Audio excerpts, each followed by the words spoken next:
Imagine, like, spending weeks engineering the ultimate romantic getaway for someone. Both setting the bar high right away. Oh, absolutely. You meticulously simulate the perfect weather. You cater this daily menu of expensive, high-protein delicacies. Sounds nice. Right. And you even go so far as to custom build a $1 million mansion down to the exact millimeter just to perfectly suit your guests. You're pulling out every single stop. Every single one. But then your guests, they take one look at your absolute masterpiece, totally ignore it, and go sleep in the equivalent of a cardboard shipping box. Yeah, that sounds about right. It's so frustrating. Welcome to the Deep Dive, everyone. Today we are looking at the incredibly high stakes, surprisingly frustrating, and just a meticulously calculated world of aquarium real estate and captive breeding. It really is a world where serendipity is just completely replaced by biological engineering. Right. So our source material today is a set of incredibly detailed observational notes tracking this agonizing effort to get a bonded pair of Apistogramma to mate.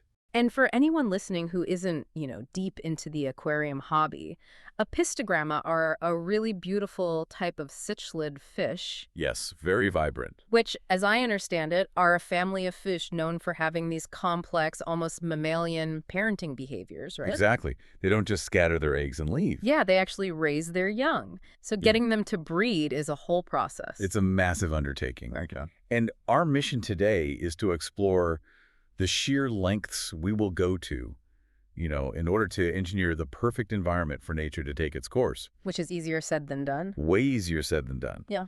We are looking at what it takes to biologically hack a living creature. And also what it teaches us when that creature completely rejects our perfectly logical, flawlessly designed plans. Okay, let's unpack this, because the premise of these notes is just inherently funny to me. According to the source material, these two fish have been bonded for, quote, many moons. Many moons. Yeah, so they like each other, the vibe is there, but they absolutely refuse to start a family. Right. And if you've ever tried to set up a terrarium or a fish tank, you probably assume that if you just buy the best gear, keep the water clean, put a male and female together, nature just kind of finds a way. You'd think so, yeah. Like, how hard could it be to set the mood in a glass box? Well, you would think it's just about putting them together in a predator-free environment and calling it a day. Right. But what these notes reveal is that for a complex cichlids like the Apistogramma, feeling bonded is only step one. Just the baseline. Exactly. The environmental triggers required to initiate the reproductive cycle are incredibly specific. It's not just about the fish liking each other. So what is it about? It is about the environment actively convincing their biology that the world outside is capable of supporting a new generation. And the aquarist taking these notes clearly knows this, so they start intervening. They start trying to manually trigger that biological green light. Yes, the early environmental tweaks. Right. The notes detail this whole process to get the fish in the mood. First, they start doing regular water changes, basically trying to simulate a rainy season. Which is a huge signal for them. And then they upgrade the menu. They switch the fish to a diet of high-protein pellets, and they increase the feeding schedule to twice a day. A lot of calories. Yeah. I was reading this thinking it's like a human date night, right? Dimming the lights, putting on a romantic playlist, serving a fancy, high-protein steak dinner. That's actually a pretty good analogy. But I'm guessing this isn't just about giving them a luxury spa treatment. Is this about tricking their internal clocks? Like making them think it's a specific time of year? That is exactly what it is. And what's fascinating here is how these specific triggers translate biologically. Okay, break that down for us. Let's look at the rainy season simulation. In their natural habitat in South America, a dry season means shrinking pool. Oh, so less water to go around. Less water, higher concentrations of waste, and incredibly scarce resources. Gotcha. You absolutely do not want to bring baby fish into that environment. Right, they wouldn't survive. Exactly. But when the rains come, everything changes. So doing the water changes mimics that influx of fresh rain. The water gets cleaner, and maybe the temperature shifts slightly? Yes, the temperature drops just a bit, the dissolved oxygen increases, and the water chemistry entirely shifts. Wow. And that physical change tells the fish's neurochemistry that the drought is over.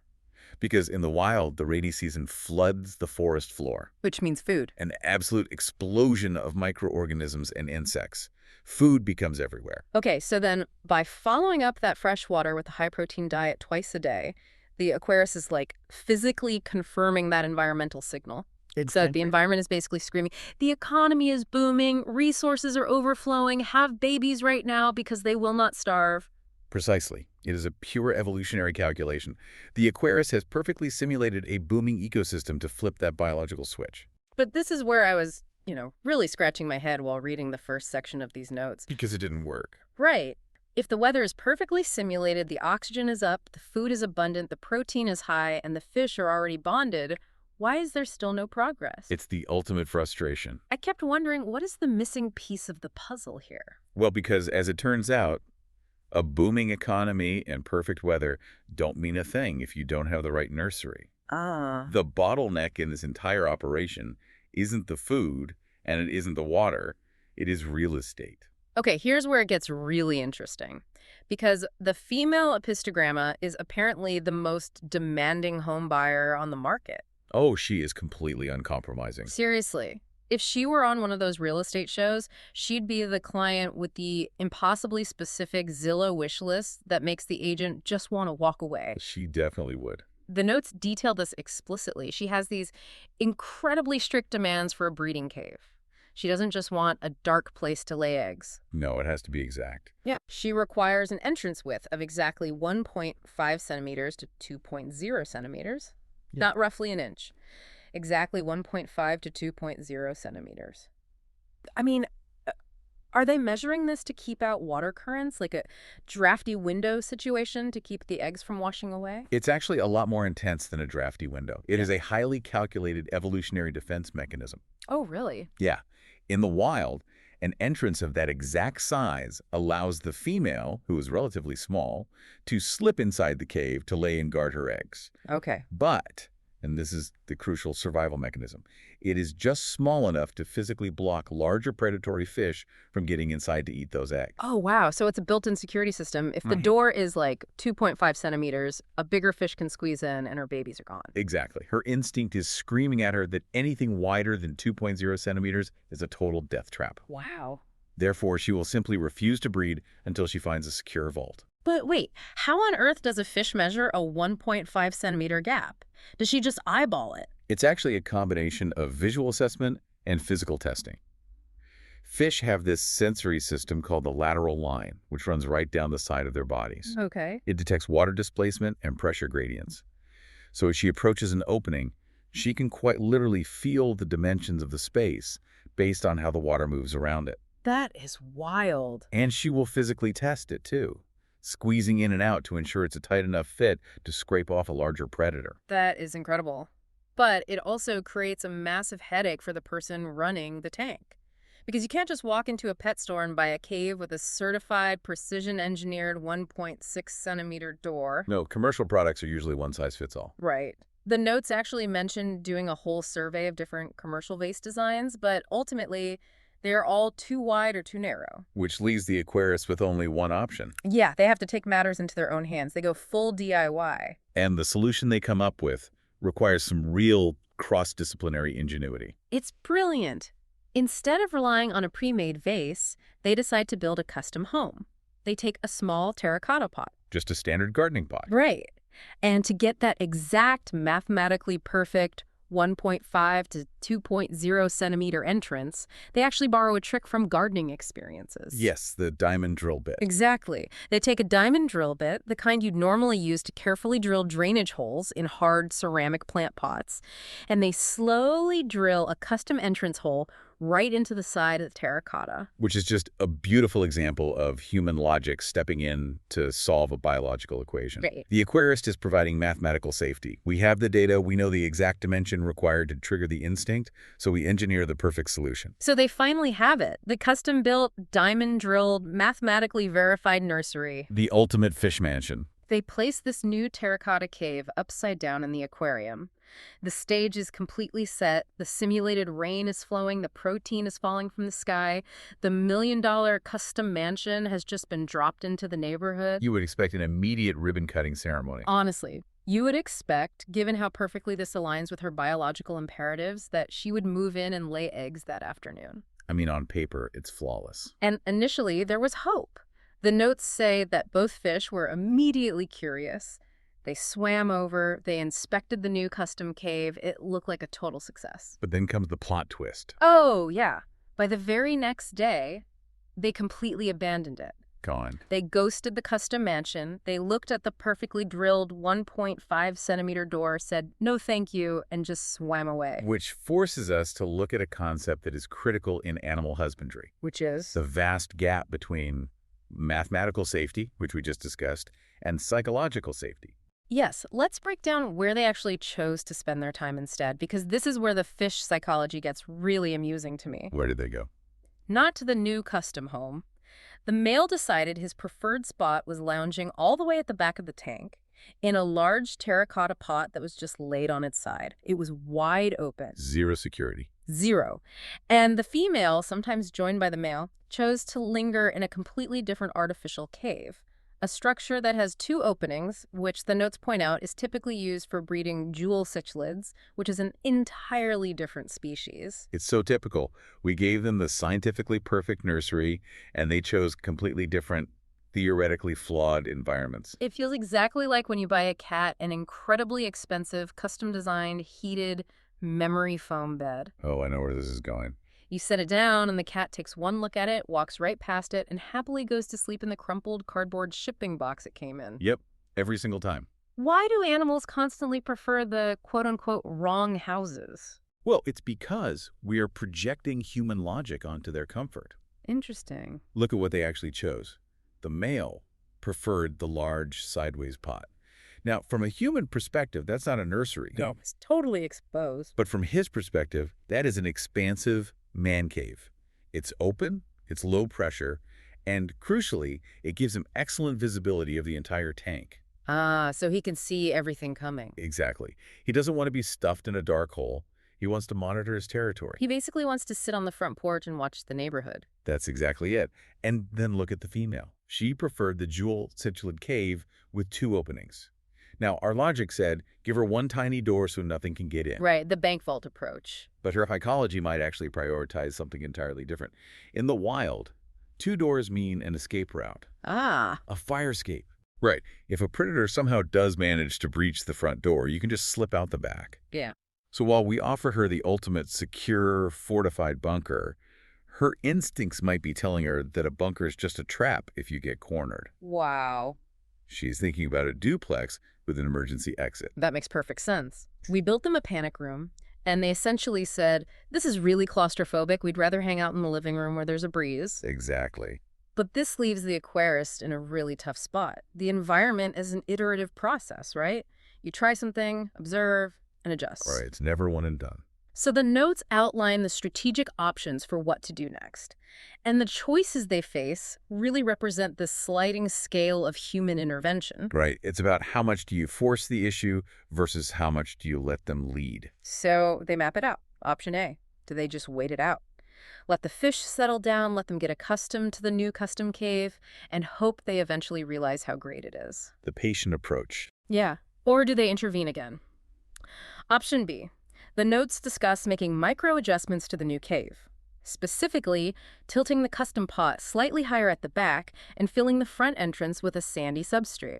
That's a really interesting tactic. I was wondering about that. Why would sand make a difference? Is it just about making it look natural? Oh, it's much more functional than aesthetics. Substrate isn't just dirt to a cichlid. It is a building material. Okay. By adding sand to the entrance, the aquarist is giving the female the opportunity to physically move the sand, to dig and customize the doorway herself. So she gets to redecorate. Pretty much. The physical act of excavating a nest is often a biological trigger for the reproductive hormones to actually kick in. So you make it a fixer-upper. Give her some DIY projects of your own to make it feel like her. Exactly. Get her invested in the property. But then the notes also bring up the real temptation here. Option C, which is eviction.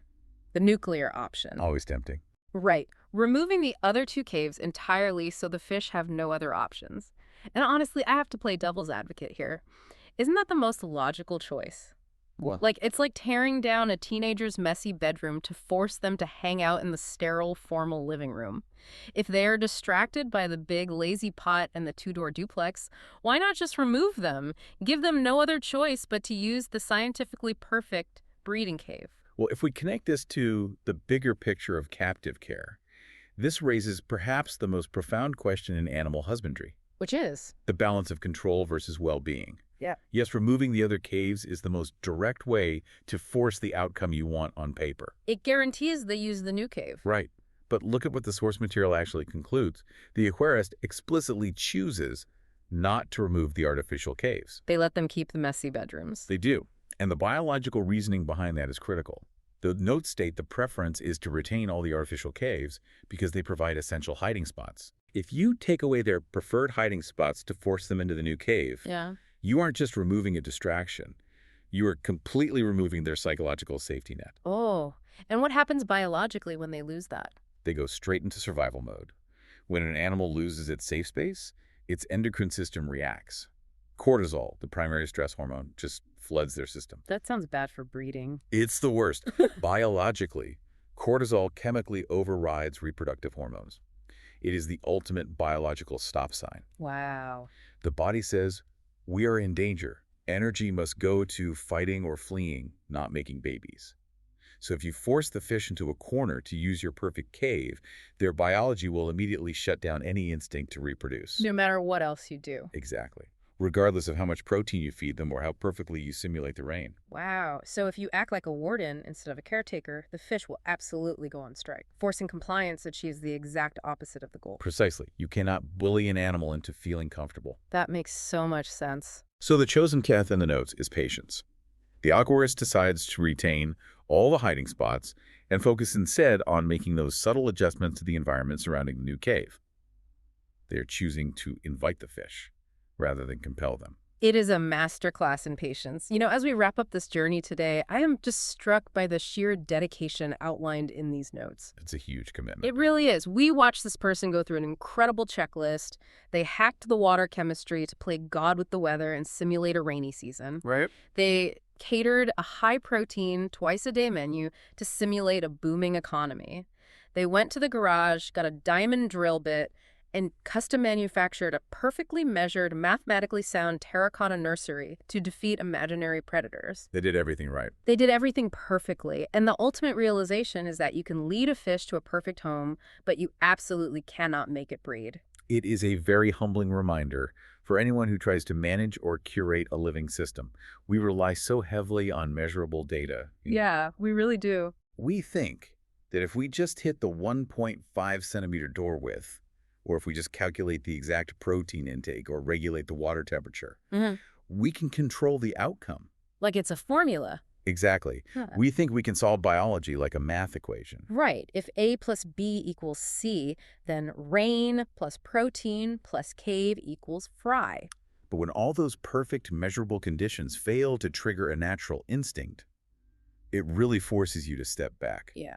What does that say about the invisible, unmeasurable factors of comfort, safety, and autonomy that truly define a quote-unquote home for any living creature? That is such a good point. We can build a mathematically flawless house, but the inhabitant is the only one who can decide if it feels safe enough to actually be a home. We think we are building a nursery, but maybe we're just setting up a stage and waiting for nature to decide if it even wants to put on the play. Beautifully put. You can engineer every single variable down to the millimeter, but at the end of the day, autonomy wins. And sometimes autonomy just means choosing to sleep in the cardboard box. Nature loves the cardboard box. It's something for all of you to ponder next time you try to curate the perfect experience for someone else, whether they have fins, fur, or two legs. Very true. You can provide the space, but you can't force the feeling.